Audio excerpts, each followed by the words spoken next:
stop. Just stop. If you are a parent, a teacher, or a coach, the single greatest danger you pose to a child's long-term success isn't neglect. It's the most common, well-intentioned phrase in the world. You are so smart. For decades, we've been praising our children's intelligence, telling them they're talented, they're gifted. We thought we were building confidence. We were wrong. We were, in fact, laying the foundation for failure, fear of challenge, and, shockingly, dishonesty. Today, we're diving into the science, the definitive research from Stanford's Dr. Carol Dweck, and concepts illuminated by neuroscientists like Andrew Huberman. This isn't just about psychology, it's about the neurobiology of motivation. We're going to break down the evidence and give you the precise science-fact language you need to replace "you were so smart" with words that actually build a growth mindset and lifelong resilience. Stick around because what you're about to hear will fundamentally change how you communicate with every young person in your life.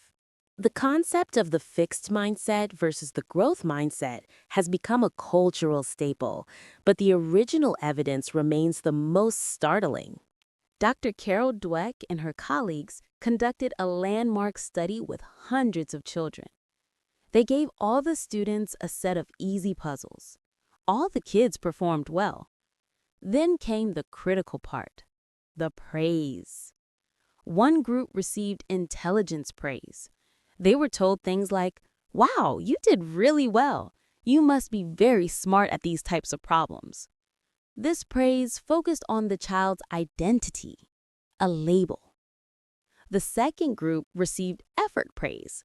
They were told, "Wow, you did really well.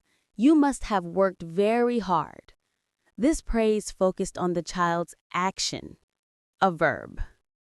The results, documented in their paper, "Praise for Intelligence Can Undermine Children's Motivation and Performance," were a profound revelation. When the researchers presented the children with the second set of puzzles, which were much harder, the differences were staggering, revealing the 3 core ways identity praise backfires. Failure 1. Fear of challenge. The children who received intelligence praise overwhelmingly chose to work on another easy set of puzzles. Why? Because the label "smart" was now something they had to protect. They viewed the hard puzzles as a risk, a chance to look less smart. Their performance goal was to maintain the label. They had developed a fixed mindset, believing their ability was a finite trait.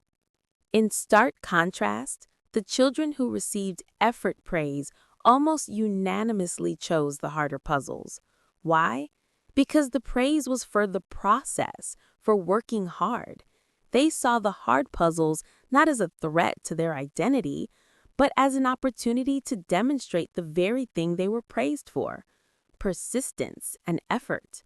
They had developed a growth mindset, believing ability could be expanded. Failure 2.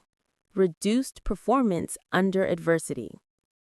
After failing the hard puzzles, all children were given a final set of puzzles, ones that were easy, just like the first set.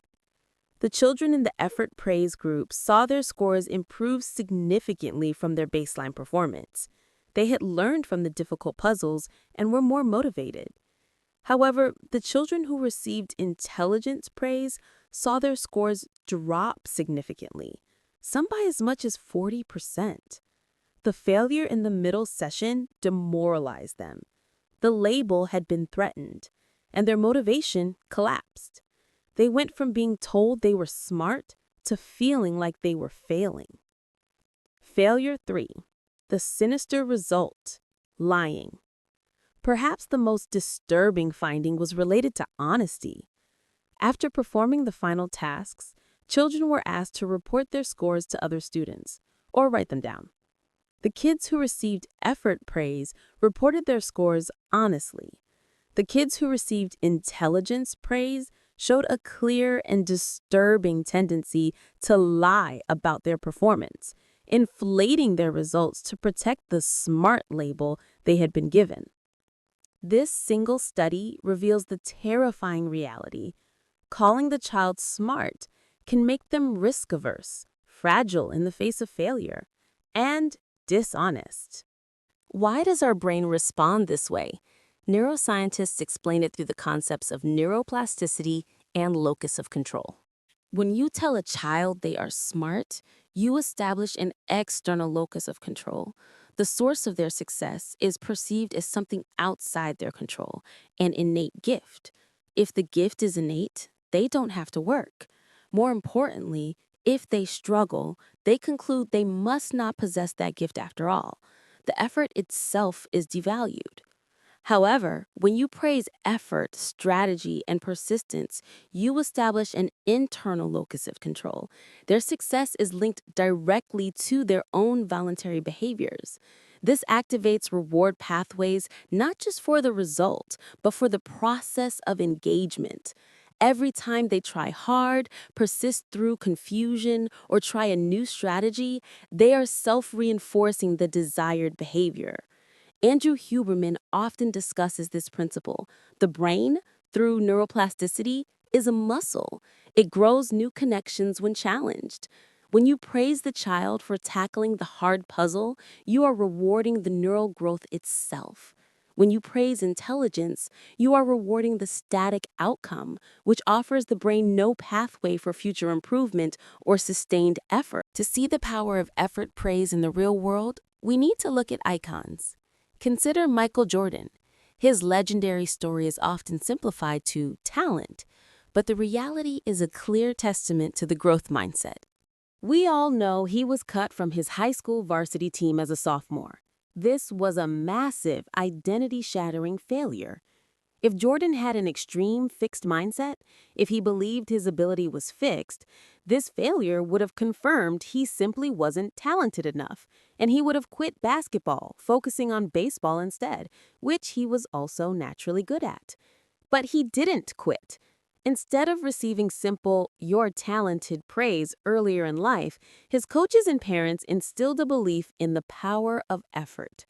When he was cut, his mother didn't say, "The coach is wrong, you're a talented star." She provided what amounts to sophisticated effort praise by supporting his decision to work harder. Jordan didn't go home and cry about his fixed ability. He went to the junior varsity coach's house, asked for the practice schedule, and used that failure as fuel for his action. He spent the rest of the year practicing obsessively, before school, after school. He rewarded his own persistence, the verb, not his identity, the label. This internal locus of control, where the failure of being cut was a signal to increase effort and modify strategy, is the ultimate outcome of effective effort-based feedback.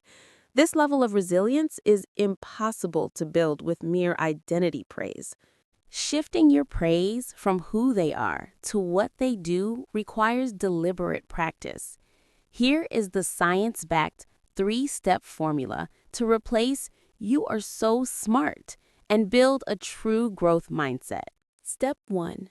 Praise the strategy. Children are inherently mini scientists. They experiment with different ways to solve problems. When you praise the strategy, you validate their cognitive process. Instead of, "That's a smart answer," try, "That was a clever strategy you used to organize your notes before the test. It looks like planning ahead really paid off." Focus, the planning, the approach, the organizational method. Step 2. Praise the process and improvement. Focus on the tangible actions that led to the result. This connects effort directly to outcome, teaching them that success is a replicable formula. Instead of, "You're a great runner," try, "I noticed how you kept your pace steady during that last mile, even when you were tired." That controlled effort is how you build stamina. Focus, the sustained effort, the controlled pace, the revision process. Step 3. Praise the persistence, the courage to fail. This is the most crucial step. It teaches children that failure is merely data, a signal to adjust strategy, not a sign of fixed inability. Instead of, you'll get it next time, which dismisses the struggle, try, I saw you struggle with that problem for 30 minutes and you didn't quit. That level of persistence is what makes people successful in life. What did you learn from the attempt?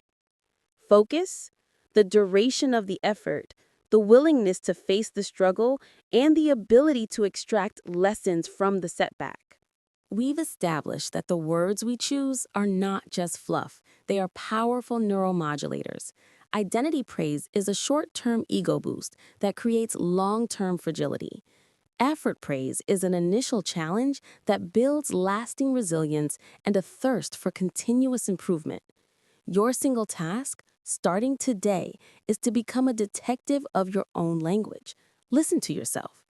Every time you are about to say a fixed label, smart, talented, gifted, pause and replace it with a verb that describes a process: persistent, hardworking, strategic, concentrated.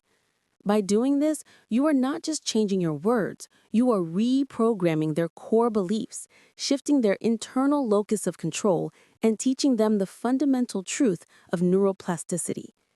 Ability is not a birthright, it is a direct function of applied, strategic effort. Give your children the gift of struggle, the reward of effort, and the lifelong power of a growth mindset. The future of their learning depends on it.